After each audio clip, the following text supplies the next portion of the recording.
Hi, I'm Rachel King. Welcome to my channel.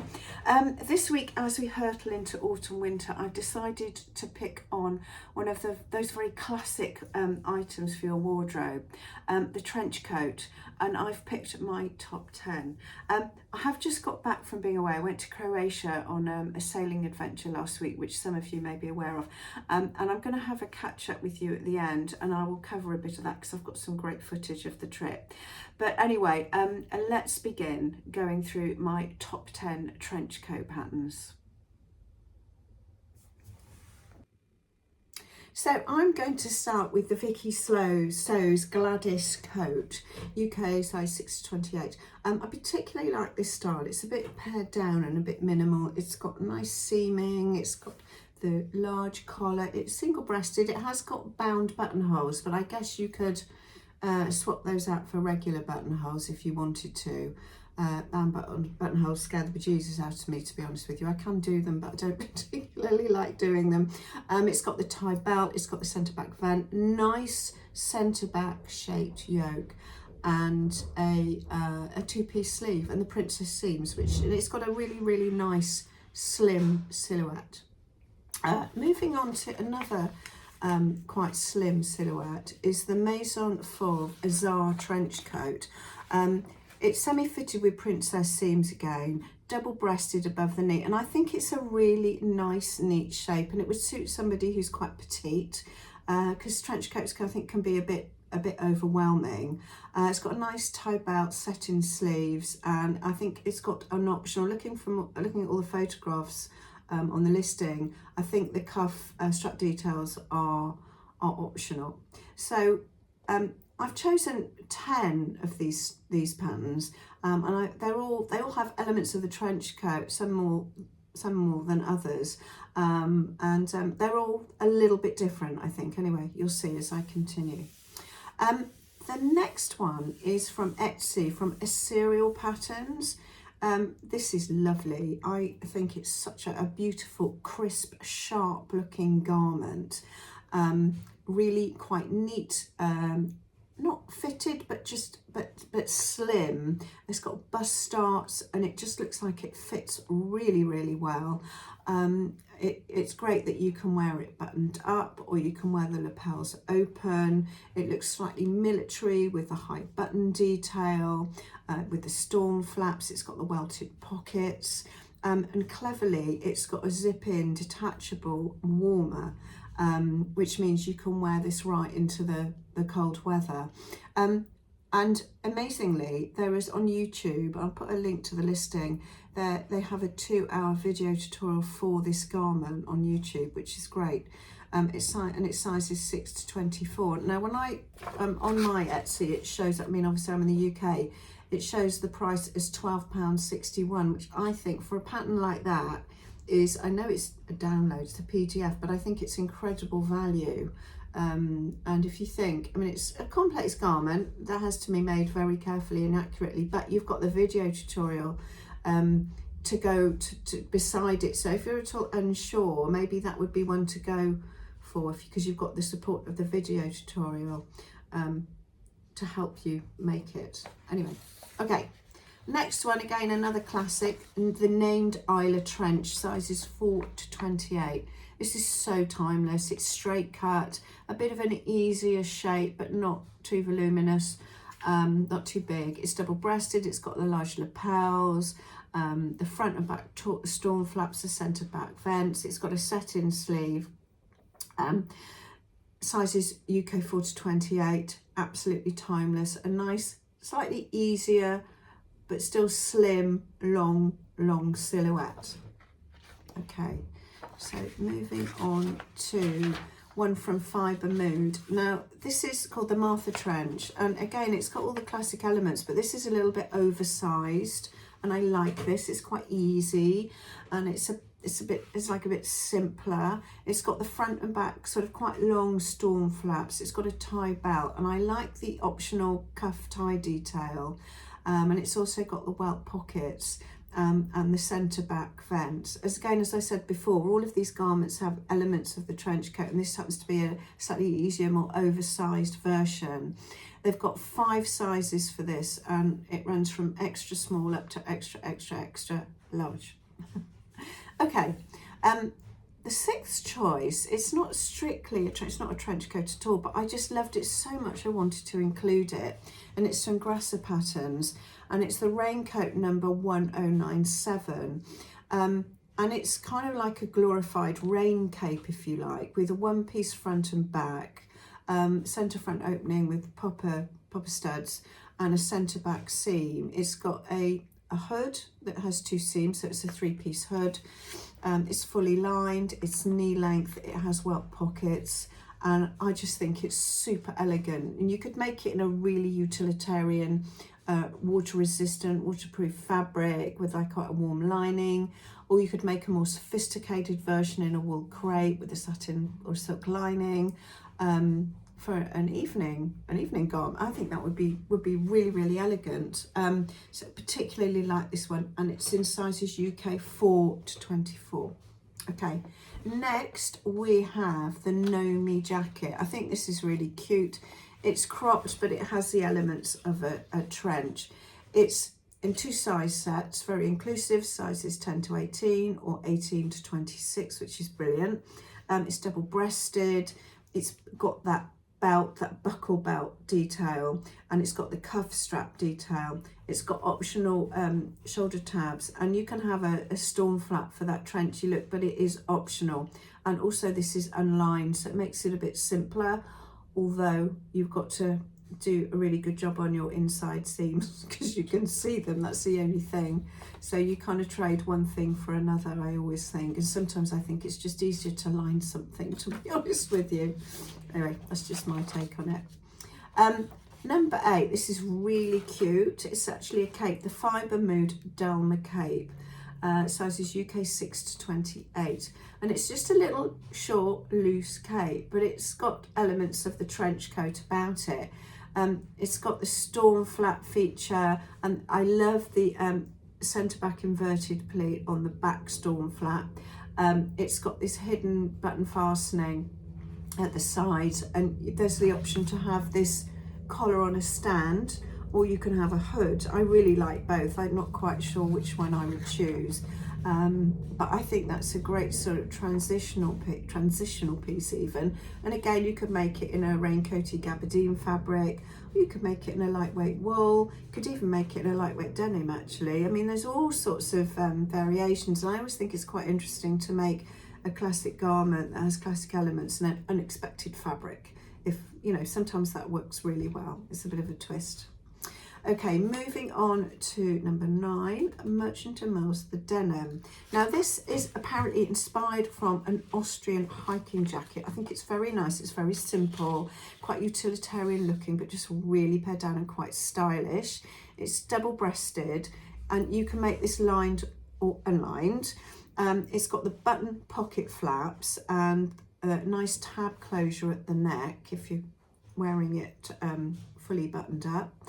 Sleeve tabs, and I think that looks like a 2-piece sleeve. And I love the look of the fabric that they've made it in the photograph as well. I just think it's just lovely. You can wear that with a nice pair of jeans and some trainers, and it just looks super cool. Or you could make it in a more formal fabric like a wool. Or going into the summer, you can make it in a linen actually, because unlined. That would actually be really, really quite nice, wouldn't it? Okay, now I've saved my favourite for last. This is from RYA Patterns again, and it's Trenchcoat 1061, and I really like this one. It's mid-thigh, and it's slightly oversized, and it's almost like a slightly deconstructed trench coat with the raglan sleeves, the big storm flaps, and I like the way they've got sort of quite generous sleeves, and they've got these like cuff tabs, and the cuffs are kind of pulled in by them, which give it this sort of slightly slouchy, oversized sized look. And you've got the shoulder tabs as well. UK size is 4 to 24, and I just love the way that they've styled it with the high heels and the narrow trousers. Super stylish. So that's my favourite, and that's basically my take on trenches, my top 10 trenches, or versions of. So if you've made any of these, let me know. If you've made another trench coat pattern, also let me know in your experience of it, and about finding fabrics and trims, because you've got to get quite specific buttons and buckles as well. And also thank you for all the recent comments on my previous pattern review videos. Loads and loads of feedback, your experiences of making some of the patterns I mentioned, and you've mentioned other ones like the shirts and the boho blouses, and it's just great for everybody, so we can all share that information. And I know that I found loads of pattern companies and patterns that I would never have heard of unless you'd contributed and you'd made those comments, so I really appreciate all of them. So anyway, that's my take on trench coat patterns. I hope you enjoyed it. So last week I got back from my adventures on the high seas. I went to Croatia, and I've talked about this before, and some of you will remember that a few months ago I did my Day Skipper theory exam. Day Skipper basically qualifies you to charter a sailing yacht or a motor boat, and I did the sailing option. So I did my theory exam a few months ago in London, which was like weeks and weeks of classes, 2 written papers. And then this week in Croatia was all about the practical test and course, which I did on a 45-foot racing yacht, a Grand Soleil that my husband booked.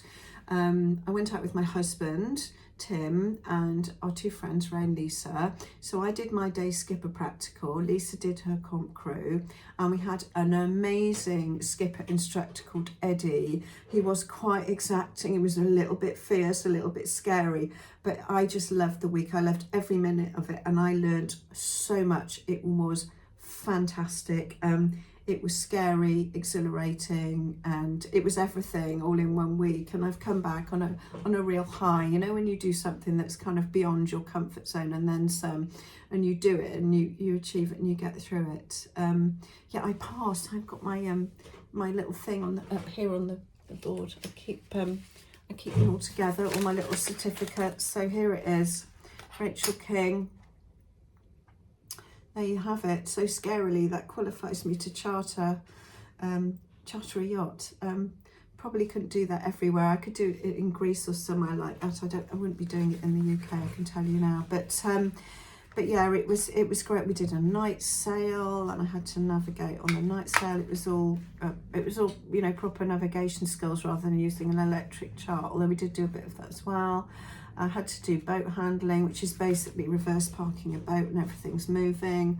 It's just unbelievable. I can't believe I've done it. I'm just so proud of myself that I've achieved it. So yeah, I'm not finished talking. I'm just gonna add on some footage of the trip. Not lots, but just some of the best bits. And I hope you enjoy it.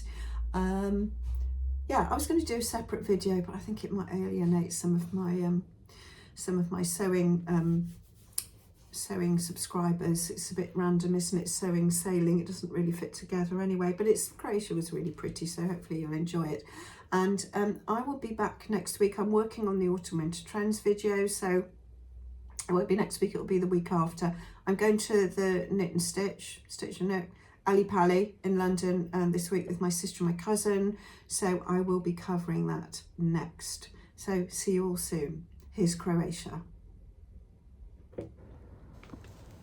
We flew into Split, and our boat was moored up and based at the marina near Šibenik, and on the whole I have to say it was absolutely beautiful, and we had great weather, although I have to confess there was one exception midweek. So it's the beginning of day 3, and this is the not so glamorous side of sailing. We had electric storms last night, and it rained. It's been raining really heavily this morning. It's about 8:30, and the boat leaks absolutely everywhere, so I had to put loads of towels down. So me and my husband are just going to grab a quick breakfast, and then we're going to wait for our instructor to arrive and see what the day holds. Fortunately, the weather did improve just in time for our night sail on Wednesday evening. So we spent the day floating around this one particular island, and then we moored up really, really late afternoon and had a few hours off to relax, and we had dinner. This is our boat moored up. This is Pangala before we set off for our long night sail. So I've just completed the night sail and I'm an absolute wreck. Managed to do it. So we sailed for 2 hours in the dark, and it's all about navigation. It was really hard. It's one of the hardest things I have ever done, and I'm just like, seriously, I'm just a wreck. I'm actually I can't believe I've managed to do it. I think I pulled it off reasonably well, and it feels great that I've done it, but I'm absolutely exhausted. So I'm sitting in the galley.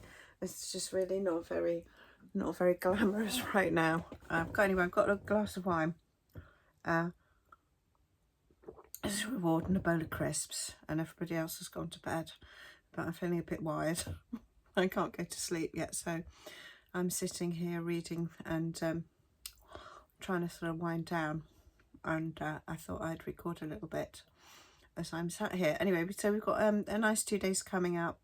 We've got a bit of lively sailing tomorrow with a bit of lively wind, apparently, and then we're going somewhere quite sheltered tomorrow night, which is sort of inland, which is supposed to be a really nice area. Then we come back on Friday, and then we're finished and we fly home on Saturday. So it's gone really quickly, actually.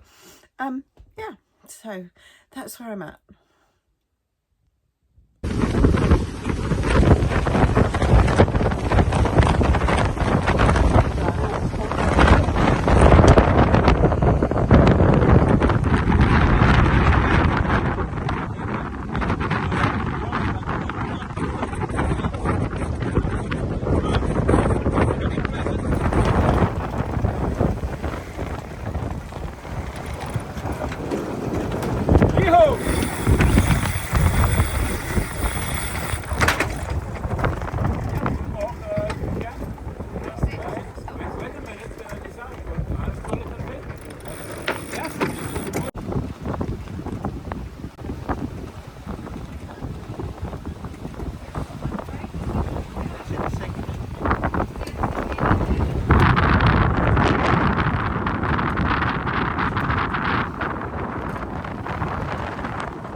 Thank you very much, Ray.